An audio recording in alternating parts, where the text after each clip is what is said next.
Well then everybody, car is now done.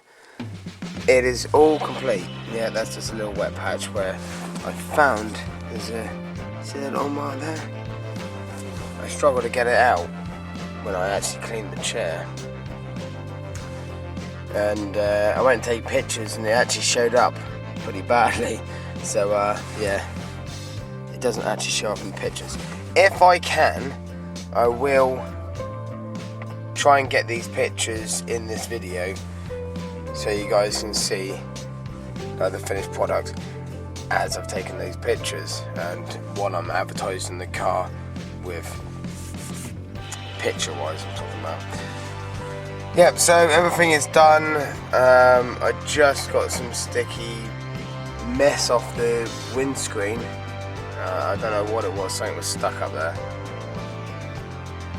The only downside to this car, interior wise, is so you can't even get that mirror, but it's peeling away. You can't even get the right light. There you go, there's a little bit there. It's peeling away. That's that bit. And the fact it's missing a parcel shelf. I kind of trying it back there, so it's got no parcel shelf. Minor things and very cheap to replace. Other than that, as you see, interior wise is all nice and clean. Going back to the exterior, oh yeah, one other thing, engine bay. I haven't taken pictures of the engine bay. Right, let me find out. Let's go back to the engine bay. Those wheels protruding out.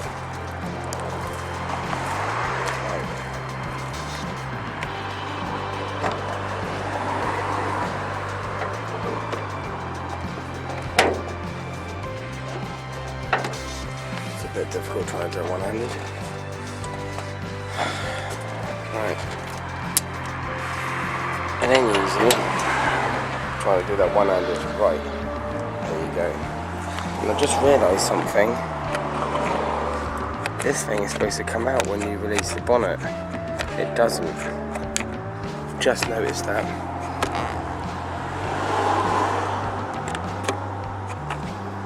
Because I've been having to get my fingers in there and pulling it back. Anyway, there you go, engine bay. So that's all nice and cleaned up as well. And as you see, it's starting to rain again, as it always does in this country at the moment. There's a lot going on at the moment, coronavirus and weather. It's always stormy, rainy. Whether the camera picks up the rain coming down. It's more as it's spitting the rain, it's not that heavy. Right, and there you have it. Engine bay is done, and I'm going to quickly go and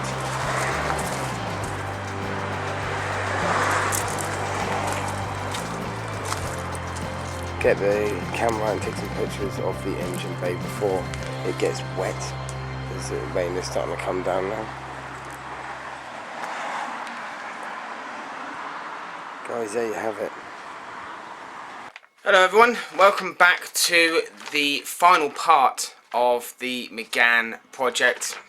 Call it a project, it wasn't much of a project, it was more of a flip car. Basically bought it at auction, needed a bit of tidying up. Wouldn't say work, tidying up. Needed a bit of tidying up. And that's exactly what I've done, and I've sold it. The reason why I'm doing this video now is because the car has sold. The part before that, that was the last time you guys saw the car. I obviously can't show you the car because it's gone, but I have actually sold the car. And though these videos, as time of recording, these videos aren't out on YouTube, none of these videos, so the previous parts are not out. These will be put fairly close together when they become uploaded on YouTube, but the actual time between recording is actually about 2 months. The first video I didn't actually have a name for the channel. I've actually come up with a name since then, and it's called Paybourne Motors Projects, or Paybourne Motor Projects. That is what the channel is going to be called. It's also a side project, if you like to call it, to the actual business name that is actually going to be called when we come to register and all that next year. So it's actually a sneak peek. What we're doing now is to what we will be doing as a business as of next year. What I've got in my hand, as you can't see in the camera because I've got it below it, as I'm flipping through some of the pictures. These are the pictures of the auction of the Megane when I bought it. They actually tidied it up a little bit from these pictures, but these are the pictures that they put on the auction site that I saw, and I saw these and I thought, you know what, I'm actually going to go and take a punt at that. I'm going to go down and see what I get the car for. Now the car was valued at the time about £490. It says between £250 and £490. So between £250 and £490, I actually got the car for £300. Add fees to that, and basically I did temporary insurance, which is expensive. I wouldn't recommend it. I don't have trade plates yet. This is all the process that I'm going through. Once I have trade insurance, trade plates, I won't have to cost myself extra money. But basically, yeah, we had to temporary cover it and temporary tax it. It cost me £35 in tax, because the first month you have to pay extra for, and I only insured it and taxed it for a week. I then sawned it after that, but I still had to pay full whack on that first month's insurance, because it goes £35, then £17 it was a month thereon. So I did that temporary cover. I think it was around about £25 for the week. It's still expensive because I don't even pay that. Well, I pay about that for a month's worth on my Fiesta, my actual car. So that aside, done all that. In total then, the total bill it came to, including fees from the auction house and a couple of little bits I needed to tidy up the car that I didn't already have, as well as tax and insurance for a week. Obviously I wanted to drive around and make sure there's no issues with the car. You don't just buy a car at auction and then just leave it sat in your driveway, put it up for sale, or just clean up and put it up for sale. You need to make sure that car is roadworthy, because a lot of cars that go through the auction houses, it is the biggest punt you can take on a car, is going through auction houses. I mean, people think eBay is, and it can be, but there is still protection. You have protection. You have no legal protection buying from auction houses, so you have to be very careful when you buy from auction houses. A lot of the cars that actually go through the auction houses are actually Part X's, so it's all the junk cars that have come from people. They've Part X'd it for a pre-owned or brand new car. A lot of these actually, it doesn't say on here. I actually know what this car actually came from. Vauxhall. So this car came from the local Vauxhall dealership. I know that. It had it in the paperwork, and it also said it on the windscreen, on the sticker on the windscreen. It said Vauxhall main agent. So it came from Vauxhall, and they also do explain where the vehicles come from and all the other bits, which I don't understand, because it says here service history none, which it did because it was in the glove box. So the service history was there, and it was actually 8 stamps. Yeah, 8 stamp service history it had. Keys, it says 1. It came with 3. So it definitely didn't. It was not 100% on what they actually say in the paperwork. 127,000 miles, 127,029 miles. It says it had done. When I sold the car, I'd done 127,147, I think it was, when I sold it. So I'd done around about 100 miles in the car before I sold it. So I drove around for about 100 miles to make sure everything was alright. The problem is that I checked the ECU, you plug it in, do all your checks, and it came up with saying that I had a misfire. When I drove it, couldn't detect any misfire. Sometimes you can feel it, sometimes you can't. And I drove it multiple times, started out multiple times. I could not feel a single misfire in that car. It ran smoothly. There's no chugging on it, no bumping or like spluttering as it's going up the road. There's nothing. So I do believe that may be fixed, but code's still showing. I'm not quite sure. But there was nothing wrong with the car. I even had a mechanic check it out, and he didn't think anything was wrong with the car either. He couldn't detect. He was checking it out again. Can't detect a misfire. I mean, I have my qualifications in mechanic, but I don't do it as a full-time job. So I wouldn't say I know everything about mechanics. I wouldn't say I know everything about bodywork. This is a learning channel for me as much as it is for you guys, if you guys actually come here for any tips.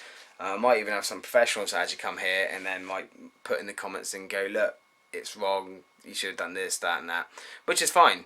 You guys are entitled to your comments, and if you do have any comments with regards to anything you've seen in the previous videos, please feel free to leave your comments. That's what the comment section is there. So yeah, I don't know if you guys can see this, but they are all the pictures. I've actually got the new pictures of what it looked like afterwards, but I mean, first, I don't know. I mean, can you see that middle one? I've got the light behind the camera, but the middle one there, you see it looks really dirty, and it was absolutely filthy dirty. But I managed to get the car looking quite nice, and to be honest, that there doesn't look like what I actually sold it for.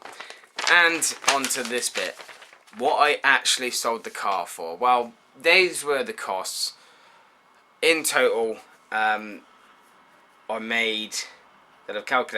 made £395 profit, which wasn't too bad. I had to come down in the price. I originally put out for £1,000, dropped it down to £950, annoyingly, because it's locked down, not many people buying cars at the moment. The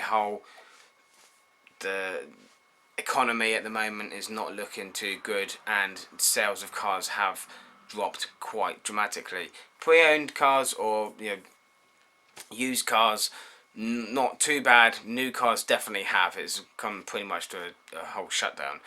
But your used cars are still selling very slowly though. On average, it takes between 25 and 45 days to sell a car.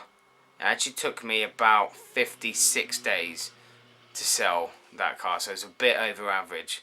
So yeah, from the end of March until last Sunday, this is actually recorded on the Tuesday, but the Sunday, not just gone, the one before that, is when the car sold. So it's been a week and 2 days, so 9 days since I actually sold the car now. And I've heard nothing, not a single message or phone call. The guy bought it for his wife. His wife actually came. She didn't even take it for a test drive. He did, but the funny thing about it was that he couldn't drive the car very well because he said he was used to driving diesels.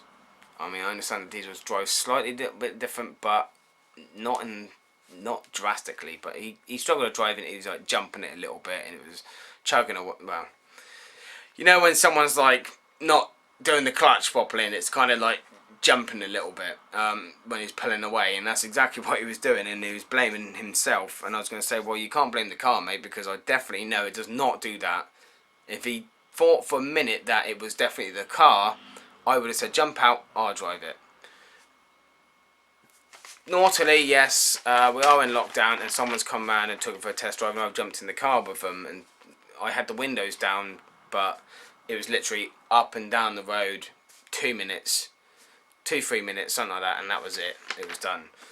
So I cautiously didn't want to let them take it for a test drive, but you can't sell a car without letting someone take it for a test drive. You go, no, you can't, mate. Sorry. Why is that? Coronavirus. social distancing, nah, it doesn't work. And they go, okay mate, well I'll go somewhere else then. I couldn't afford to lose that sale, and the guy was very interested, and he took it. Not straight away, he came back after doing his insurance and tax and stuff like that. Came back a couple of hours later and took the car. So they were very happy with it, and so it was in very good condition for its age and mileage. Like I said, 127,000 miles. I took a punt at that car, and I had a budget. I actually had a budget of £270 is what my budget was.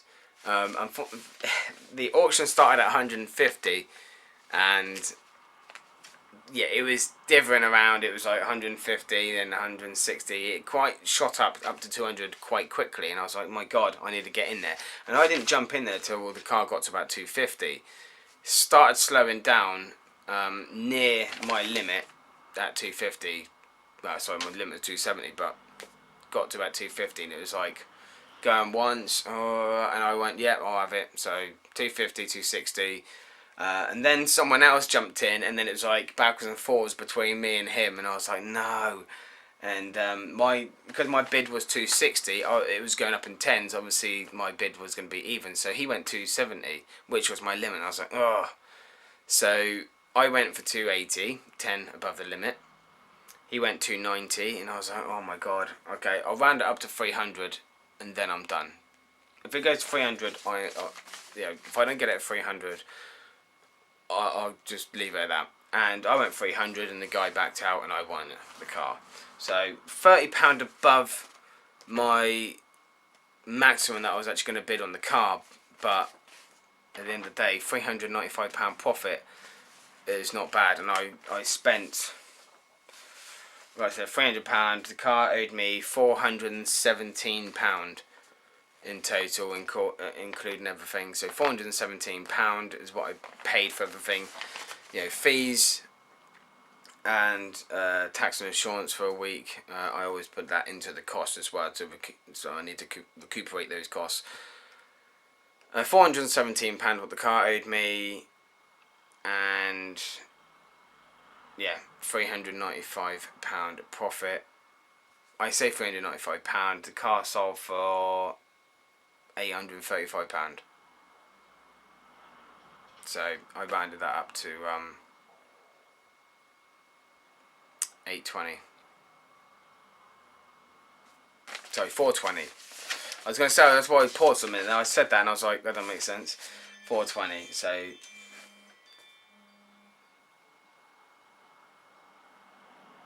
it was a good bit of money. Anyway, that is the Megane. So the Megane is done and gone. It's now for the next project. That will take us on to our next video. Problem is that obviously with the coronavirus and everything that's going on at the moment, lockdown, auction houses not open at the moment. They are for online and for traders, and I haven't got my trade license yet, so I cannot bid on new cars. There will be a video coming up after this.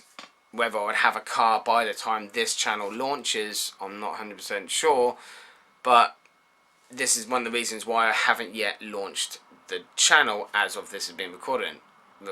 Obviously, I have launched the channel now, hence why you're watching it. But as the time of this being recorded, I hadn't launched the channel, and the reason why there'd been about 4 months delay in me, because I started this in February, and obviously the channel will be launching in June.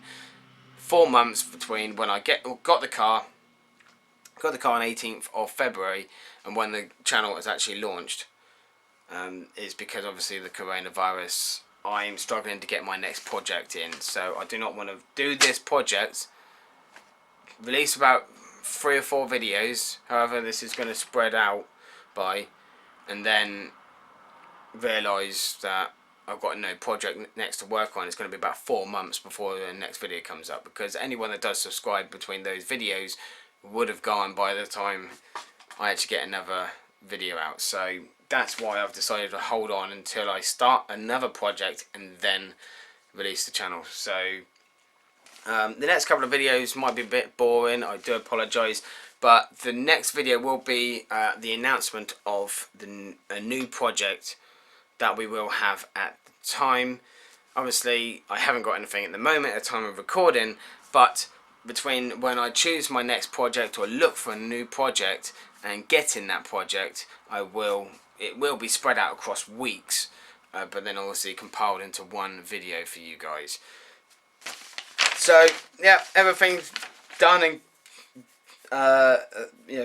done. The only schoolboy error I made with this buying and selling this car was the fact that I left the receipt of the sale of purchase of the car in the car when they bought it.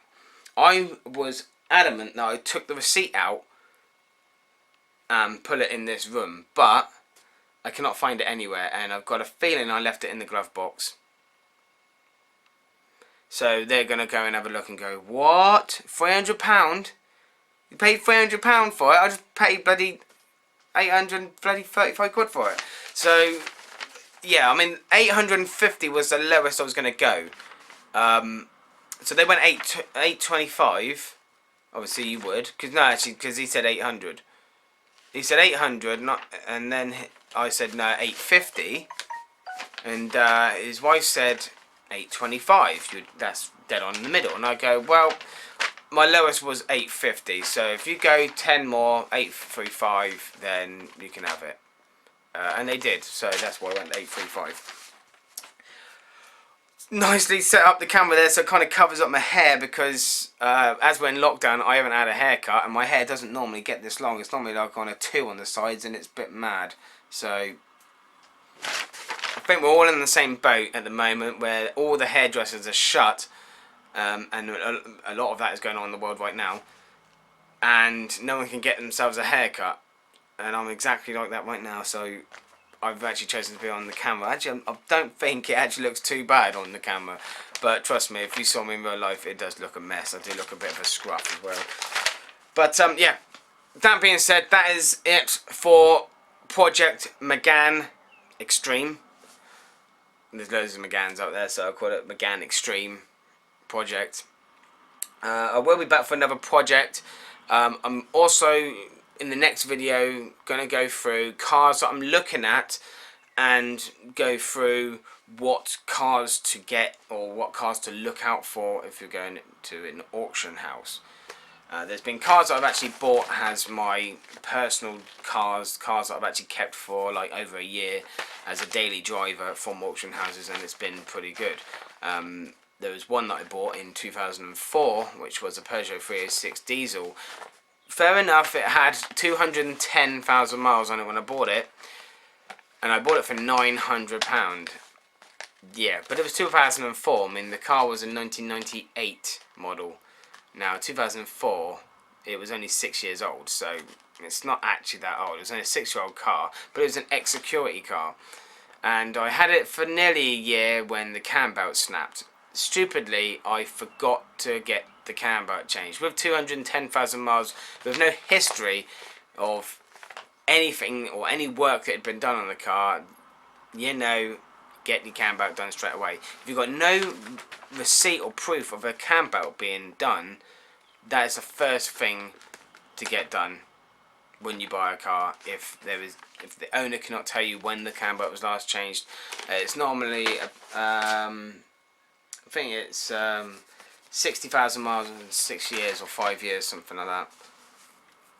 Can't pinpoint the exact details, but like I said, it's the best thing to do. If you have no knowledge of when, or anyone who owns a car at the time of purchasing have any knowledge or any proof of when a cam belt was last changed, change the cam belt. It's a very cheap thing to do if you can do it yourself. If you can't do it yourself, a garage is not too expensive. Think of it like this: it would cost you a lot more if you don't change the cam belt and the cam belt breaks than it would if you to change the cam belt. I'd pay £200 to get a cam belt changed if it meant saving my car. My car is actually worth more than £200, but not that much more than £200. Especially if your car's worth thousands, then yeah, 200 quid is nothing compared to how much it's going to cost you if that breaks. So less of the babble. Like I said, the videos aren't going to be that much in depth of this one. Obviously this one is just a talking one to wrap up this project. The next one is going to be another talking one to introduce you to the next project, and then we're going to get on to something. This was just a flip car. There was no work needed doing to it. It was simply a starting point, and I do recommend that you guys, if you're looking at doing this, to do a flip car first to get yourself some profits, some capital to start another project with. Buy a cheaper car. So whatever, say I've made £395. So £395 I have in cash. I would then look for a car about £200 to £300 next, and then use the extra bit to tidy it up if it needs tidying up, and then get your money back and some extra profit on that. And then the more profit you have, the more you have to spend on buying better cars, and if they need some work doing to it. But the next project is a car that's going to be having some work doing to it. So yeah, that is definitely what I'll be doing next. Right, wrap this up. I'm looking at the time, it's over 20 minutes, so I actually thought this video was going to be about 5 minutes long, stupidly. But knowing me, and I do like to chat, it is over 20 minutes long, so it's about time I wrap this video up. So if you guys have enjoyed the project, I'm not going to say you guys are going to have enjoyed this video, because you've just seen my face and me chatting. That is it. And if you have enjoyed that, then don't forget to give it a thumbs up and click that share button. If you have enjoyed the project, which, like I said, it was only a flip car, so there wasn't really much to it apart from just tidying the car up, going through what I'd done tidy up wise, and just, you didn't even get to see me tidy it up. There was 2 occasions I actually forgot my camera when I was actually doing some tidying up on the cars and stripping the interior out, cleaning all the carpets, putting it all back in. I actually forgot my camera, so unfortunately I didn't end up recording that. So there wasn't much to look at, but if you guys are impressed by the amount of money or profit I made out of that car, then leave your comments. If you've got any comments with regards to this project that I've just done, please leave your comments in this video, or go back and check out those videos and leave your comments in those videos. And hopefully I will see you guys in the next part, where it will be part 1 of the next project. So until then, take care, and I'll see you in the next project. At the moment, that's all I can call it. So take care, look after yourselves, and I'll see you for Project 2. I'll call it Project 2 because it's the second car on the channel. So Project 2 right here at Paybourne Motors.